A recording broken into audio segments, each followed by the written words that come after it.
iOS 9 doesn't have a ton of new major features, but there are quite a few little improvements that improve the OS overall. So in this video, we will show you some of the more notable changes and hidden features in iOS 9. First off is the addition of a new iCloud Drive app, and this allows you to access files that you have stored on iCloud Drive.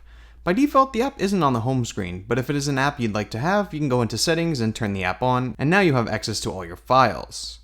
The shift feature in iOS has always been a bit confusing when wanting to know if you have shift activated or not in the keyboard, but now it's much easier. When you click shift, now the letters on the keyboard will all capitalize, and once you click, they will go back to being lowercase.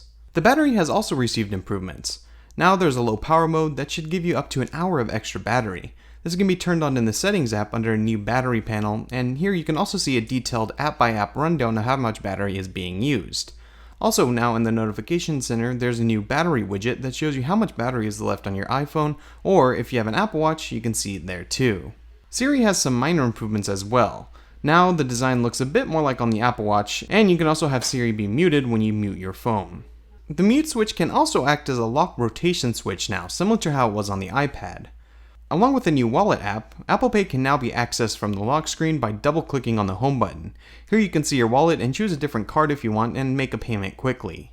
The Mail app can now access and attach files from iCloud Drive right from the Mail app, and you can also send more than 5 photos from the Photo app, so now you can send as many photos as you like. One major change in iOS 9 is links to go back to the previous app you were in. So if you're in an app and click a link to take you to another app, there will now be a button in the upper left corner and it will take you back to where you were. Find My Friends and Find My iPhone are now default apps that are pre-installed, and there's also a notification center widget for Find My Friends. Some of the smaller changes and tweaks include more passcode options, one for a 6-digit code instead of a 4-digit. There's also now the option to select different recording resolution and frame rates from settings. Also in settings, you can now search for what you're looking for, and in the podcast app, there's now a section to show you all the unplayed podcasts you have. Notifications can now be grouped by apps, and this is controlled from the notification settings. The iPhone 6 can now see contact photos and messages, which was previously only available on the 6 Plus. The Health app now has a landscape mode that can show graphs of health data, and in the keyboard there's a separate section for flag emoji.